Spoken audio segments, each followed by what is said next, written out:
spring, 1978. Two young filmmakers, John Carpenter and Deborah Hill, began shooting a film about a babysitter being stalked by evil incarnate. Shot in 20 days, on a budget of just over $300,000, the film went on to make over $50 million, and until recently was the highest-grossing independent movie ever. It's influenced a generation of filmmakers and film-goers, and its title has become synonymous with movie horror: Halloween. Today, Deborah Hill is a player, one of the busiest producers in LA, but she remembers Halloween. What I like about horror films is the fact that they really get you to react. For me, the films were a way to kind of leap from reality into some sort of great fantasy. We're all afraid of the same things. We're all born afraid of death, of loss of loved ones, loss of abandonment from our parents, pain, injury. All of it is the same. We're all afraid of the same things, which makes a movie that deals in our fears universal. One of my first jobs was a script supervisor working on a movie called Goodbye, Norma Jean. And then I met John Carpenter when he directed Assault on Precinct 13. And I was his script supervisor and assistant editor. And then we decided to collaborate on Halloween. Irwin Yablans actually came up with the idea of setting it in Halloween. And we were searching for a story, what could the story be? And because we were very limited, in fact, they wanted babysitters. So, and I'd been a babysitter and I had all these great stories. But when he called and came up with the brilliant idea of using the themes of Halloween to tell our story, it was like a gold mine. I thought, what if we made a film in one night? We could probably do it real cheap because we'd use one set. We'd do it all in a couple of days or a couple of weeks. And then I thought about the most horrific night of the year, Halloween. No one had ever made a movie about Halloween. And I picked up the telephone and called John Carpenter, who was in my mind at the time because of Assault on Precinct 13. And I said, what do you think of the title Halloween? Expecting him to perhaps balk. He got it right away. And he told me right off the bat that he could make the picture for 4 weeks for $300,000. I said, John, let me see what I can do. I wasn't in this horror films until John Carpenter came to me with this film. And he said, I have a film and low budget, and he said $300,000. I said, $300,000? He said, well, yeah. I said, what's the stories about? He said, it's about a babysitter to be killed by the boogeyman. The word babysitter clicked with me because every kid in America knows what a babysitter is. We went to a list of scares. Like imagine if, you're in bed with your boyfriend and he goes down to get some water or Coke or something and comes back with a sheet trying to pretend he's a ghost, but it's not him. It's all these kinds of things that we wrote down, all these scares, and then we decided to weave the scares into the story. Basically, it was a complete 50-50 collaboration. I wrote the first draft, laying in the kids, the teenagers, the teenage talk, the girl talk amongst each other.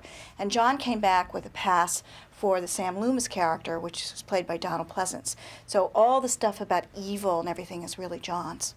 I met this 6-year-old child with this blank, pale, emotionless face and the blackest eyes, the devil's eyes.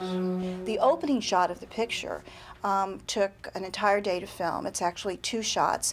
We took it from Touch of Evil, one of our favorite Orson Welles films. We set up so that we would start in the front of the house and we would actually go all the way through, creep in the window, see them kissing, go through the back of the house, open up the drawer, pick out the knife, and by the way, those were my hands. And then we would go in through the living room and up the steps and into the bedroom. And while we were up there shooting that scene, downstairs, all the electricians and grips were running around crazy trying to reset the lights for when we turned around and came back through the house. The fact that we had a new tool at the time to kind of help us with that, the Steadicam. It was pretty ambitious because most of the time on low-budget shows, you didn't really spend a lot of time with the look.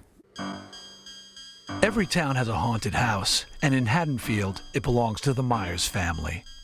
We slept up there.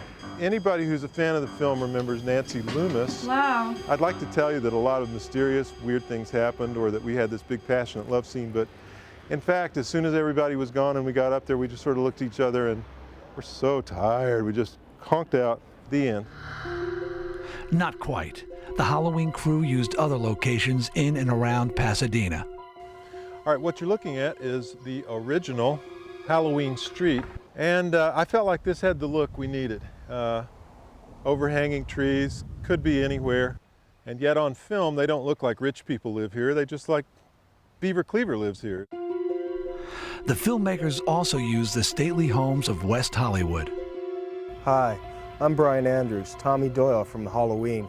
Over there was Lindsay's house. That was the house where I first saw the boogeyman, and I gotta tell you, that really scared me.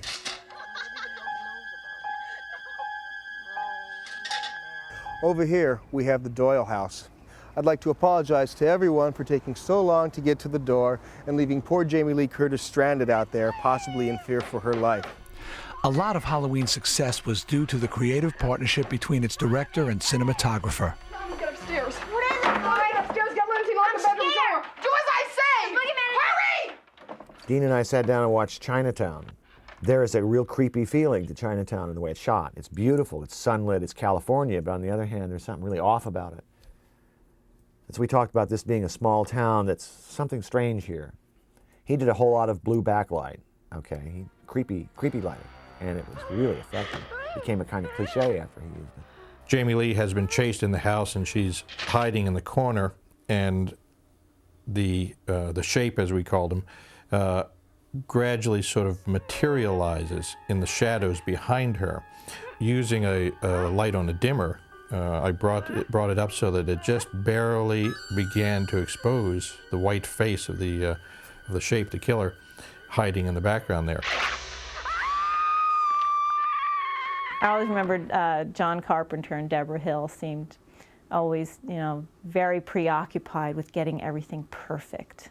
They seemed like the ultimate, incredible, down-home filmmakers because they had hands on everything. And John Carpenter just seemed like a genius to me because he really knew so much about what he wanted from every single second of the film.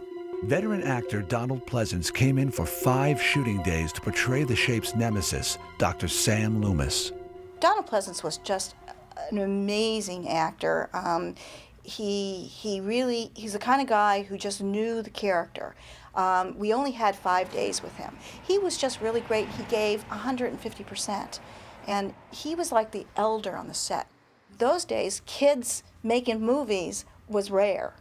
And so I think he was just astonished at our ages and the excitement and the freshness that we brought to the process. John and Deborah called me one day and said to me that they were all set on offering Christopher Lee the part of Dr. Loomis. I said, what do you want to do, make another Hammer movie? Christopher Lee turned us down, Peter Cushing turned us down, and Donald agreed, to my shock.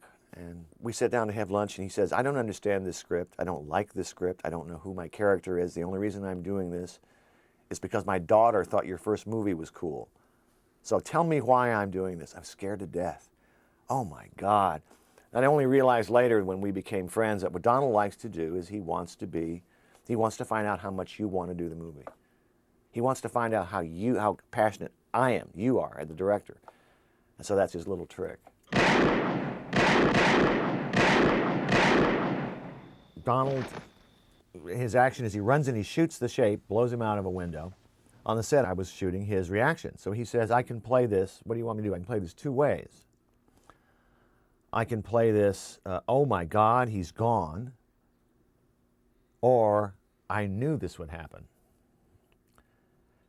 I thought, boy, that's interesting. I don't know. Can you do it both ways for me? And clearly he knew what he should have done. He knew how he should have played it ahead of time, which was I knew this would happen. Because, oh my God, he's gone was way too much. But I realized that Donald actually gave me the choice, you see. He left the decision in my hands, which is, the mark of a great actor. While Halloween was Pleasance's 108th film or TV appearance, it was his co-star's first movie role. I remember that the first day we shot, I remember exactly what we shot, and I remember going home and thinking I was going to be fired. I just thought I sucked, and that, you know. And I remember being at home and my roommate said, "Jamie, the phone's for you, it's John Carpenter," and I thought, oh man, this is it. And he called to say how happy he was with the day's work, and I just thought that was great. It's never happened to me again.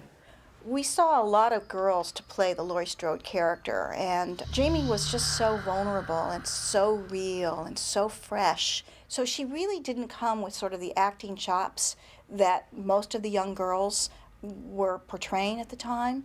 She just was real and fresh, and she so wanted the role. And Deborah came up with the idea of Jamie. Jamie was in this little TV show, I think. She was under contract at Universal. And Deborah thought it'd be a great idea to cast her, plus the fact that she was Janet Leigh's daughter, which kind of connected back to Psycho. So I have to give Deborah all the credit in the world for that. And the fact that we had named the Donald Pleasance character after Sam Loomis, who was, you know, her boyfriend in Psycho. For those reasons, Jamie got the part. I remember the feeling about it more than anything. It wasn't like something happened on the set. You know, we're working hard. Everybody was very young. We were shooting in an incredibly fast pace. The entire makeup, wardrobe, prop department was in a tiny Winnebago. Here I was with these 18, 19, 20, 22-year-old guys primarily, and a lot of people's girlfriends and friends and family all creating this movie. So that remains the thing that was special about it for me. Whenever you make a horror movie, you have a great deal of fun. If you make a drama or a comedy, it's a nightmare. It's ugly, it's horrible, okay? Because the subject matter, everybody gets very serious, especially comedies. Boy, they're tough. But a horror movie, everybody starts loosening up, and the more blood you bring out, the more fun it is, the more people get killed, the crew is laughing and joking. It's like a picnic. And so that whole feeling was kind of rolling through Halloween. Halloween's villain was more than just a killer. It was a supernatural hurricane. What I thought about doing was not giving the antagonist, Michael Myers, really much of a backstory, but kind of kicking him up into a legendary kind of situation where he's much more like an element of nature. Because I thought that would be more frightening rather than personifying, make him almost a force. So then the mask, which ties in with Halloween, would blank out his human features for most of the film, making him then just some sort of force of evil that is irrational, unstoppable. But the shape had to be more than just some guy in a fright mask. Nick Castle had been a schoolmate of John's at USC. Nick had a wife and I believe 2 babies. I know there was at least one, it may have been 2. And they came by every day at lunch, and you know, here's this guy with this oversuit on, and you know, the mask was just always lying next to him. He'd put it on and go do the work. His portrayal of the shape, now remember, the shape has no lines in the movie, none whatsoever. It's just sort of a, you know, a mask, and it's a presence that we wanted. On Halloween 2, we had a stuntman play the role, and even though he studied the Nick Castle kind of feeling, he could never quite get it. I think they're trying to make it more important than it really is. I actually just walked. John actually did say something, you know, I like the way you walk, I think it'll be good. Now maybe John thinks of me as a serial killer, I don't know. I remember I'm about to walk across the street in the first shot, and I realize he has not told me anything about what I'm supposed to do as this character. So I came up to him and basically asked him, what's my motivation, you know, as the shape walking across. How do you want me to walk? You know, how do you want me to, am I supposed to be this or that? And he said, Nick, just walk. Nick was suggesting all sorts of attributes that he could play to this character, thinking, okay, is he really a psychopath? Is he really crazy? Is he somebody who's insane? Does he have any of the kind of schizophrenic movements that we kind of associate with mental illness? And I just told him to be simple with it. Basically, when he's watching something or someone, stand still, just move very gracefully, because Nick can do that. Make this killer almost a blank slate that we can project everything into and make it much more horrifying. I am actually in this movie without the mask on. early on when the Michael Myers escapes from the hospital, he jumps on a car, right, and he smashes the car window. It was raining that night. It was supposed to be raining that night, and it was very cold that night. And all I had on was my underwear and this hospital gown. And I didn't know it was supposed to rain. This is 3 in the morning, maybe 40-something degrees, and all of a sudden, someone yells, Dean Cundy, that little rat, probably yelled, "Turn on the hoses." And they turned on the hoses. They didn't bother to warm up the water or anything like that. And I remember the feeling of ice cold water hitting my body through the hospital gown. And then they had to do take after take. And I'm sure there was no film in the camera. I'm sure the first take was perfect, and they were just doing it to torture me. I think he really gave the movie something. I think there's little moments that he does in the movie that are really special that, take it away from being just some sort of thug in a suit. He really kind of, at one point, he tips his head and kind of looks at his handiwork. And I remember when I stabbed the kid up against the refrigerator or something, boom, stabbed the kid, and I remember that direction. John said, "Tilt your head this way, tilt your head that way, like you're looking at him." And everyone loves that. Well, he was so agile and subtle, and he made a great shape because of that. Well, I needed to go pick up some trick-or-treat shots, second unit, and I wanted them where trick-or-treaters went by and suddenly there stands the shape. So not only was I going to direct the second unit, but I brought the costume and I was going to be the shape. So I put this shape costume on, and of course I'm so much tinier than Nick. And in dailies it was so hilarious because the shape had shrunk. One of the most famous faces in horror almost had a completely different look. John assigned me the task of finding some choices for the Halloween mask. And I picked up 2 that looked like really good, legit choices. One was an Emmett Kelly mask. Emmett Kelly was a classic clown with a big red nose, stupid hair, and a big smile, big blue smile on his face. And I thought, how frightening, how grotesque. The first Michael Myers mask was actually a William Shatner from Star Trek masks that we kind of changed a lot. We opened up the eye sockets, we changed the hair, we did something to the skin tones to make it this white, pasty kind of mask. And it was kind of scary because it was sort of featureless.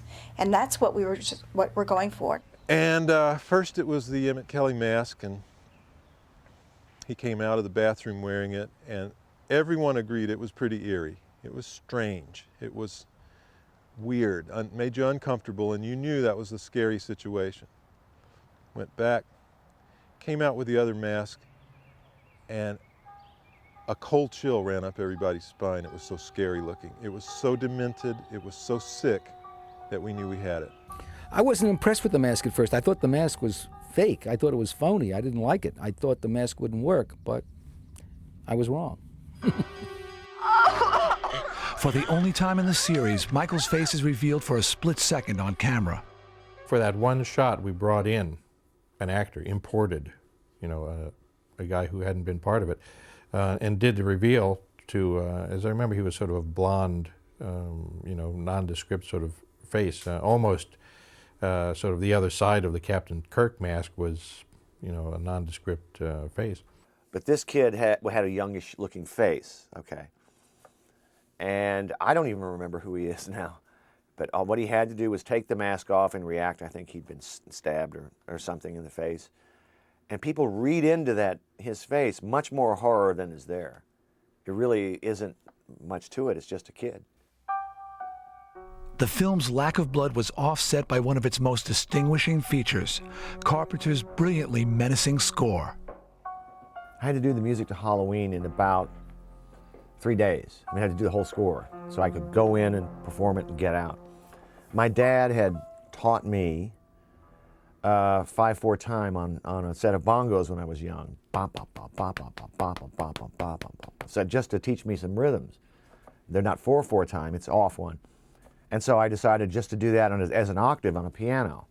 I've never seen a movie completely transform. I learned a great lesson about the power of music and sound effects and sound on that picture. I know it's true of every picture, but in this film, it made a quantum leap. There's no way to describe the difference between. In fact, if you want to explain it to yourself, try watching the movie one time with the sound off. And later on, by the way, when I watched this picture with audiences, and I watched it many, many times, I used to see young people at the most horrific times in the film watch the screen, but clamp their hands over their ears. And I never understood that. I asked my son about that one day. He said, that's what we all do, he said, because the sound is too scary. When the film was finished, no one expected what happened next. The first theatrical engagement of Halloween was in Kansas City in 4 theaters. And we had a very modest campaign. I remember getting the first phone call on Friday night, about midnight, and finding out that we'd done $200 a theater. And I went to bed that night thinking, well, it'll get distributed, we'll do all right. The next night, we'd gone to $800 a theater. The following night, we'd gone to $1,600 a theater. And by the end of the week, we were doing $1,500 to $2,000 a theater. I've never seen word of mouth spread like it did in Kansas City. It was the most exhilarating experience. Everybody was surprised by its success. And it didn't succeed right away. It was something that built over, 3 or 4 months.